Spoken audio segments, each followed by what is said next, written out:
Whakaloflahi atu mani wehane, hata tolu ata wala tala tutupu galata mo afi aho ua ne. Koe awha yumwe kwa mole atu ni kwa hohoko a te motu galata me virianga lahi ke whiwhiri ai alo tolu i te rilifu galata mo pono e ke pule po he motu. Koe tau numela tangata kua whakamau ke whai a taina ke vili, koe tahe awhe mo limungu fulu, ka kua walu seo mo hongfu ma tolu ni e tangata kua watu ke he tau virianga he awha yumu. Koe tau tutuanga he tau no wha motu he osiai e to tauanga ke uaki.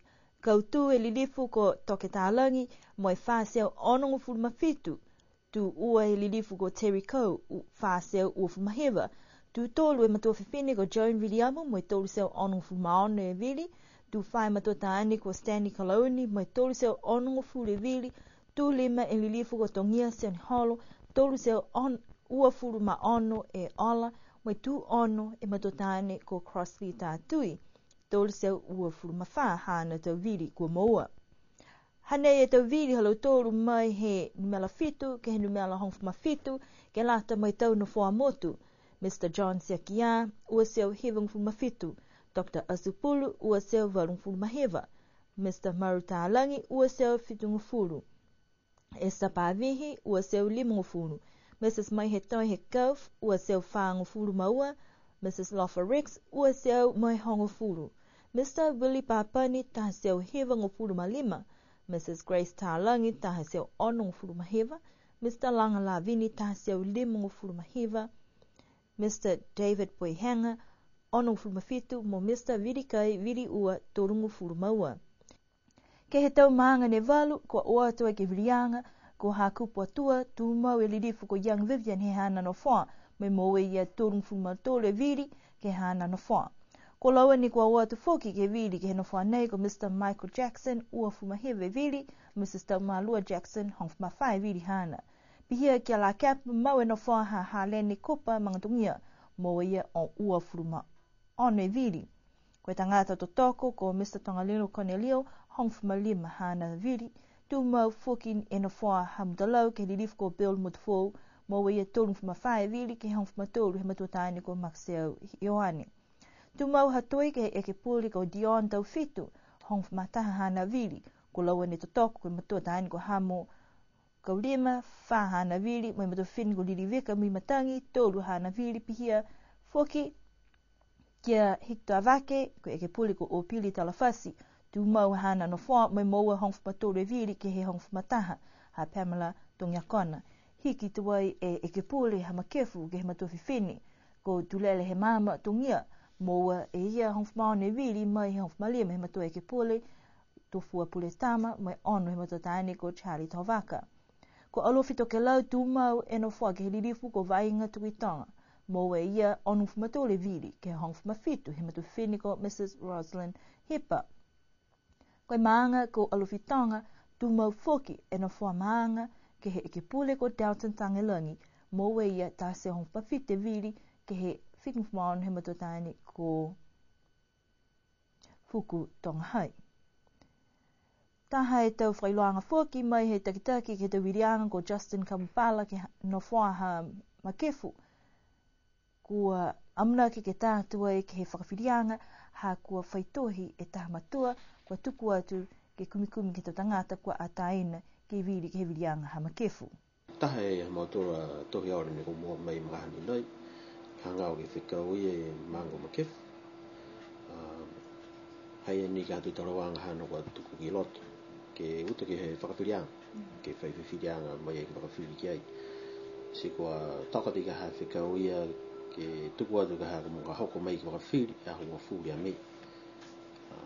Tuku atu e tapu hake mai a hake la ke whanongonongo ia ka hake whikau nei.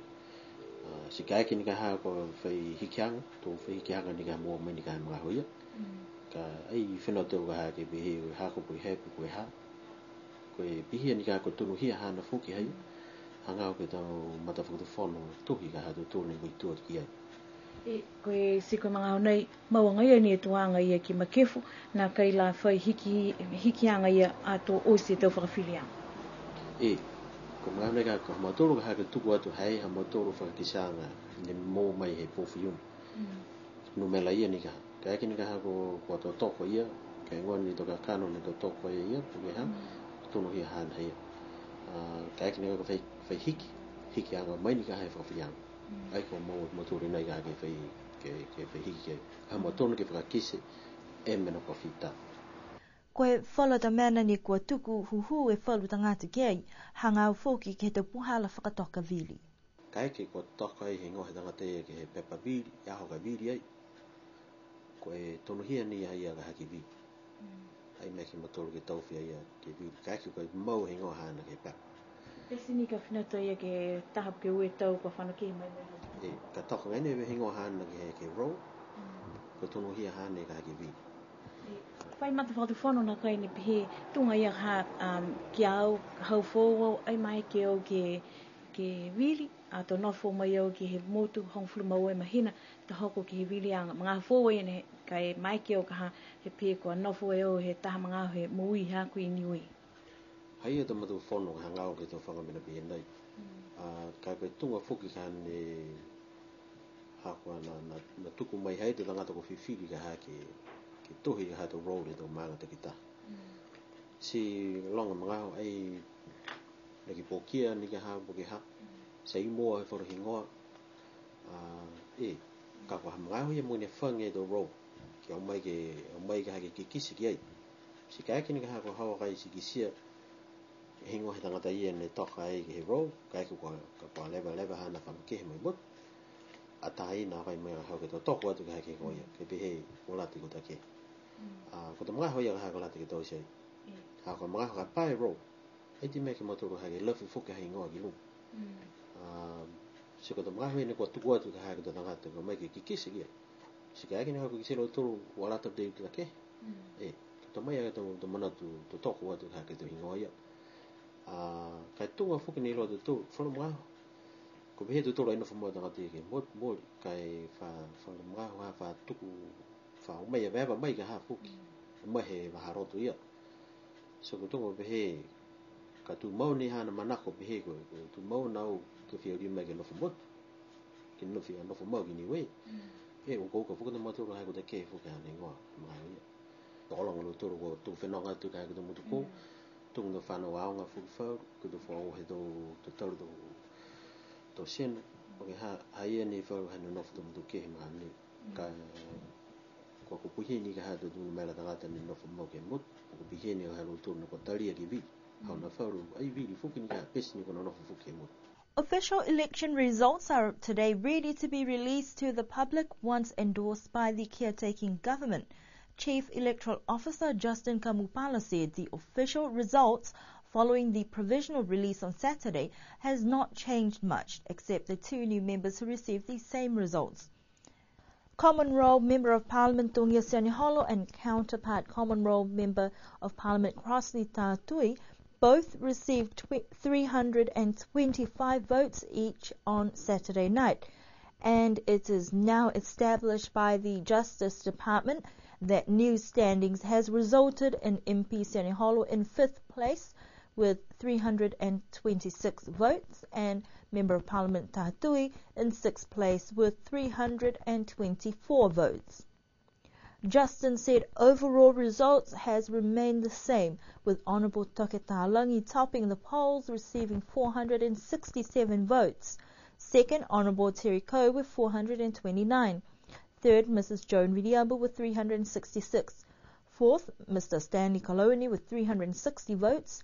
Before the decision today to adjust the two identical results of last two positions, leaving 5th place with Honourable Tungia Sianiholo with 326 and Mr. Crossley Tātui with 324 votes. The rest of the standings from the final count of elections for the Common Roll: Mr. John Siakia 297, Dr. Asupulu 289 votes, Mr. Maru Tahalangi with 270 votes, Ms. Esther Pavihi 250 votes, Mrs. Mahito Heko 242 votes, Mrs. Lofa Rex 210, Mr. Willie Papani 195, Mrs. Grace Tahalangi 169, Mr. Langalavini 159, Mr. David Boihanga 67, and Mr. Virikai Viriua 32. The village election saw 8 villages go to the polls, with 7 of the villages retaining their seats and 1 village having a new Member of Parliament. The Hakupu seat has been retained by Honourable Young Vivian with a vote count of 33 against his oppositions, Mrs. Taumalua Jackson with 14 votes and Mr. Michael Jackson, who received 29 votes. MP Halene Mangatungia retained La Kapa seat, winning 26 votes to that of Mr. Tongalilo Cornelius 15 votes. Mutalo voting Honourable Bill Mutfo back in with 34 votes against opposition, Maxio Ioane with 13 votes. Toi Village retained MP Dion Taufitu with 11 votes against Mr. Hamu Kaulima with 4 votes and Mrs. Lilivika Mwimatangi with 3 votes. Hiktarake Village retained Opili Talafasi with a vote count of 13 against Pamela Tongiakona's 11 votes. Makefu changed its status by voting in a new MP, Tulelehemama Tungia, casting 16 votes for the newcomer to replace sitting MP Tofo Puletama, who received 15 votes, and Mr. Charlie Tovaka, who received 6 votes. Alofi North, however, remains with Honourable Vainga Tukitonga, voting her back in with 63 votes against Mrs. Roslyn Hipper with 17 votes. Alofi South also decided to renew their Member of Parliament, Dalton Tangelangi, with 117 votes against Mr. Charlie Tongahai with 76 votes. Makefu is the only village who has challenged the outcome of the village vote regarding residential registration and eligibility of a couple of voters. This has been furnished yesterday with the Department of Justice. This case is due to come before Judge Wilson Isaac in a couple of weeks. O si mai e tau virianga lahi he motu ke he awhewhaiumu moi mawhisi lahi fōki e tau matakau ni kua manako ki whakatuwhono he aho ki matutaki ke tau eke pule kehe kua mana ke ua tua ke whono ke pule. Ne whakatutala I fōki moi toroa lau e tau eke pule fō, kua Mrs. Joan Viliamu o Mrs. Tulele he mama ke halau a tau mana tuhe o sia e tau virianga. Ai mana tō tōronga pia kai no mea, kai mana tō whakamua ki whakaui ki tō tangata. E motu ne whiwhiri pia ka ingoa kai ki hokot ke lata whātaka ke lata me motu, e virianga ki puri. Si ai hai au e ha mana tō kua whakatoronga kai whiawhia hau, whiawhia au hakai koe whiwhirianga I e tō tangata ke tuko e maha ne ke lato e whana ke puli, ke whātakona. Whiawhia mana tuanga kai riu ka ha mana tu whakitoa ke mahana ne riu ke pulenga ha ke riu ke lato mai he toro tau ka maare, vihu. Toro tau ka maare ha hai au e mana tuanga maroro ke whakapuki tau pepa ke hu ke lato. Si ono ki mua whakeo he mahalana. Langa ke ua uka ke riu ke moe whiwhirianga. Kai whakaui au ke mga whahako. Lahi sapota lau toro ha. Tonga e mui toa. Tō whanau, ne tō tālau ke he tō whanau moa. Pehe tā tama whanau, pehe tā tama nofu. Si whakapuki ni hao me whakawau e mana tuanga. Ke tunga e tātalo anga tua I ka hae e tō matua. Ne ke lauka mai ka hae pusi mua ke pusi ke ua. Tupi whakatasi ka ai lehe tua e mga ngai ki te talangwanga ia. Kai hoko ni ke mga whakamui ka hae ka hae mana tuanga. Mo ne moe e no mela ia. E mana tu whiawhia. Me mana tu ni ke whakaue ke tau tanga te mutu. Hako lau toru ni whiwhiri ngā hau. Ei loe au me ei noa ka ha. E tau whiwhiri anga ia me whaikakano ni me toa. Tonga pe ka ha. Whiwhiri au ia. Whiwhiri lau toru au ka ha pe. Koe kapisiang. Whiwhiri lau toru au haka totu. Whiwhiri lau toru au haka tau mawhaoa. Whioaki. Long hai to ka kano ni lo yau ni whiwhiri lau toro si ka hako ni mau ni ka hake hako hoko tau ke lato ka hako ni mau ni ke langmatai to tanga tau situnga ni i to ta leo ke lo toro ne ta ke le mo ke mut ai ni ka ha do ni wi ka pia fo ke ni ke ta ta mo to ki lang ma tai fo ka lo to ka e lo yo to lang fo ina lo toro ni lang ma tai ke fifi ha ka inga ke hut ke la ka tata e tonu mea he a whiawhaium mo e ki sia i ka he whaluni a tau tangata kua whakatū mata kau. Mo e loa whoki kua matutaki a tau lautoro ki he tau tangata ki kehe ni kua huhu ki loto he whana ki pule ki whakatū ta mata kau. Kua whai mata kau na gai a kua matutaki a tu kia whai ki huhu a tu ka haa kua e whewhi hoa tau manatu.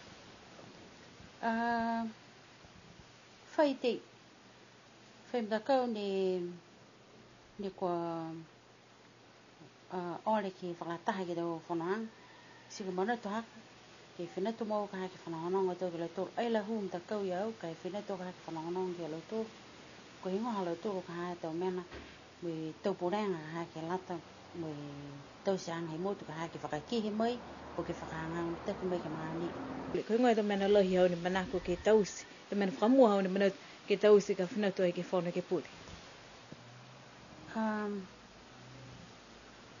koe lali ni ka hake lang matai to tanga te mutu. Ka koe mena lahi ka hake e maitua he lang matai ia, koe tau tope ka hake whakaholo ki taunga hua. I loe au e tau manako e tau tangata, ke whakahanghang mitaki, e tau mena ne manako lo turu ki ai whakatangata, whakamaanga, me whakamutu. Ka koe maitua he nei a ka koe tupe ni ka hake whakaholo ki tau whikau. Haha kape, ka eke ko haha ia e tupe. Ai o ke mene ke whiri, ka eke ko manako mai ke ole lang matai, ke lata me tonga hua. E mana tu ni ka hau ke tu whakarataha ni haka mana tuanga, mai whakatupona hea. Ka eke ko tu atu ka hake lo. Ko whai tangata na kai ko matutaki mai ki a kai, ke lata ia mo halo tula manako ki tua ta koe ki halo tula whakatufono ka whakatū. Whakau e kua whaitangata te ka kua wilo mai. He whai matua e ki pule i tuapa, wilo mai e ni pō. Ki pihe koe whono lo tūre hao ni ka ena kai whalataha atu pōki au. Ha koe hako manut he loto. Ka eke ke tūne whakatufono ia he aho ka oa ia maturu ki tō tūnau me whakatufono ia ka tū. Ai whano tua iau ke tū mta kau, haka kāna nai la mahani me anga ke tau mena he whananga ke puri. He mena nei hako hane manatu iau, sei whinato iau he māme aho ni ke whananga ia, he taha mta kau ia kua whakatū. Koe tau numela mai he osi, ka kamena ua tu mau ni e tau anga ke tau wiliang. Mamana kina kai a koe ka osi me maupopo, amana kina kai a koe ke hea tu ke maanga hau ka ke o mai ke whakatutala uloa. Mamana ki whoki ni au ki pia, kai matutaki au ke tau tangata ni ngahua he maanga ke tau takiti maanga, tau se ka hata pono, kai ki ka hua tō ke pono e ki puli, ke whakamama mai lo tūru ka hata men ke i loe au, o eke mga hau hako e mga hau ka pineto i au ke puli. Nā kei maua whoki e whala tau e ke pule ke whakatutala ki ai ke he tau mga ahu ko whakataka atu e walatala nei. Kai whakatutala i whoki mo i tahalilifu ko Terry Kau ke hana mtakau mo i kua talahau mai ia koe maua e tau numela halo tūru ke whakatū e whakatufanu fōu. Ka ko whakatala ke mga ahu nei koe whakamoori whoki na kai e tau whakatutala ang halo tūru ke hea hui niawhi. Pehea ia koe tamana koe halo tūla tau tangata ke whai hiki ki ang e whakatufonu mo i ngahua ke lata me tau tangata mo i ngahua kau whalataha.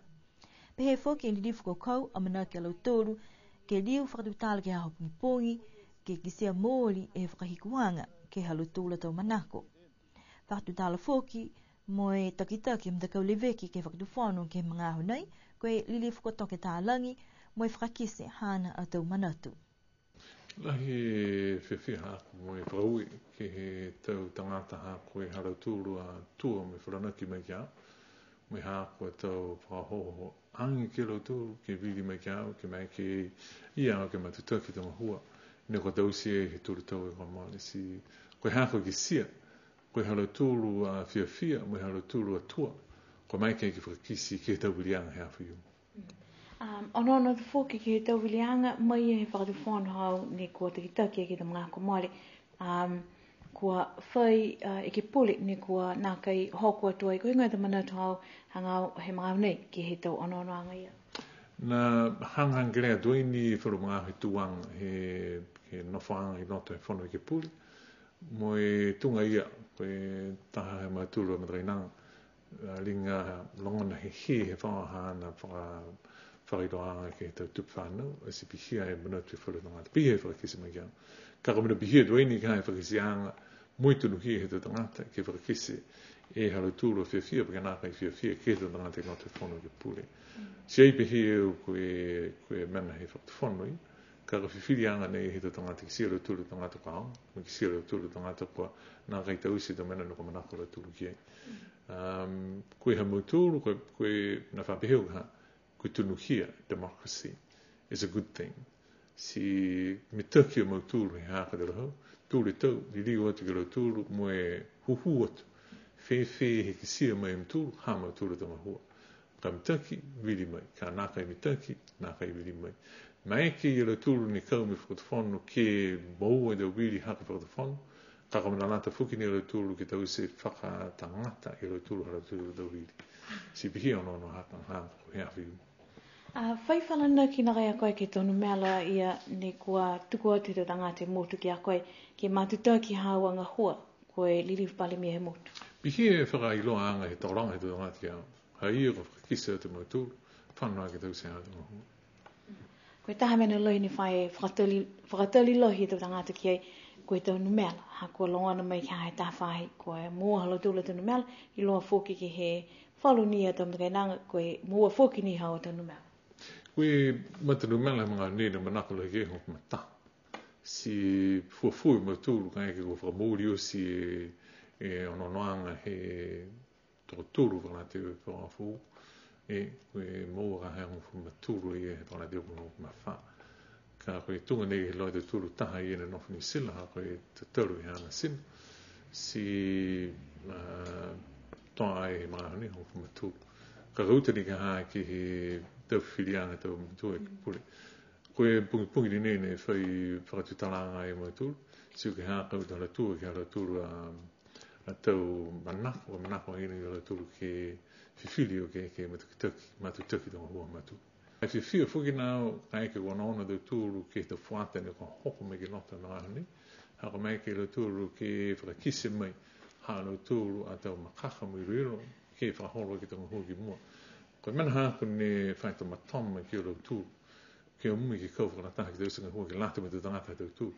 Ka osi e tonga hua politika hai mau tūru ka haa he kumi viri me tau maneia, a siu mai ki ngā hua ora. Ka ua o ke toko ki tonga hua ni. Siu ka maneia behe o mui pranga ngeo ke kō ki zā ni, manako ke hea doi e whone hanga fō ki a hua ki tuku hau.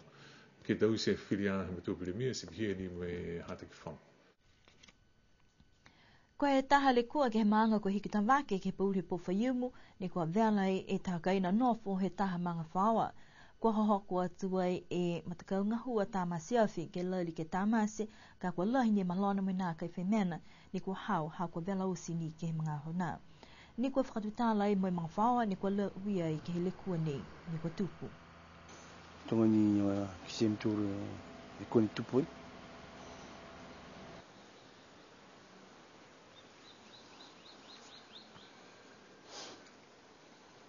Ke hako kaina.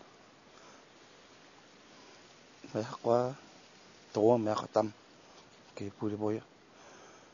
Tonga ni ma koe le kua ni he wiri ke pure. Le kua ni tupu ke boia. Hakoa na kai kautura tūre he wiri me a matura mutaini poke ke pure poke he mang. Suke kamatanga ni ai le kua ke puri po pumia ke aqua akaina ke nakai bi kaina ke hako akaina hako tau tu pun no ko mama sei tu se vin tu le la une tau ni ke pot kaina no pot motor ke kaina mai ai tu kuparea tau he ia ke motor Amotu taini, moe hoko ke maa komui, hoko e dori ma toko e tam kere hako toko ke whaimua. E leo ta tam taini, ta whataini e ana ki tamasi hako tamani moe ke runga moeanga.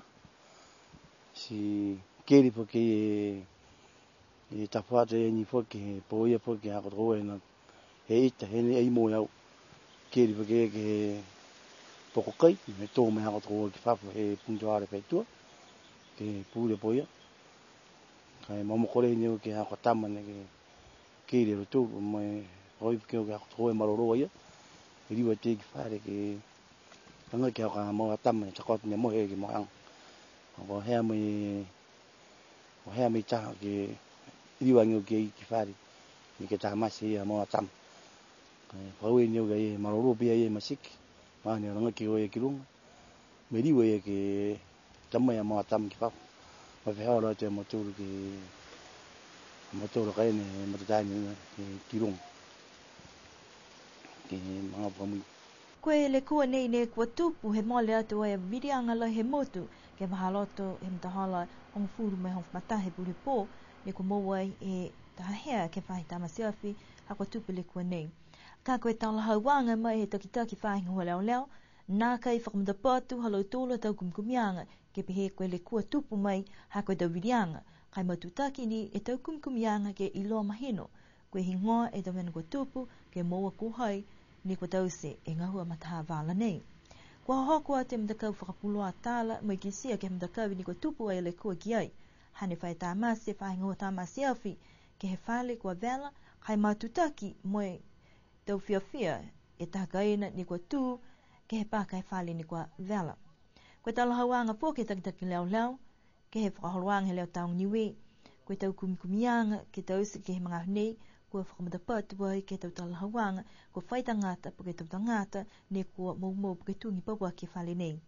Pehe mai a Mark Chenery, koe toko ua laua e tau tangataini ne kua tātua e hokotaki ki ai, ha kua kiri whakamamahia e tātangata, amana ki ai laua ke tutua te koe whakawhirianga he motu ke a hong whamawhiti a me. Whakatumawa ngai e te kumikumianga ke mga honei ke lata mui le kua ke he whale ni kua tungi mou, kai ole whahinga hua leo leo ke tau tangata he motu, ke toke tau kumikumianga ke whahinga hua leo leo, moe awane ke o ke utawhanu tau tala kua nā kai hako, ha kua love ki lunga e uka he alutula tau ngahua. Koe ono onoanga ke moe tau malatala mai he tau kumikumianga, hangau ke le kua he pūre pō whaiumu, tō ki se whakoisianga ke mtahiku e whaitapu nei, tō hāiei e tō whipirianga, tō tāna kai tō hokotaki ki alutulu ni kua tause e mtangahua matahawala nei.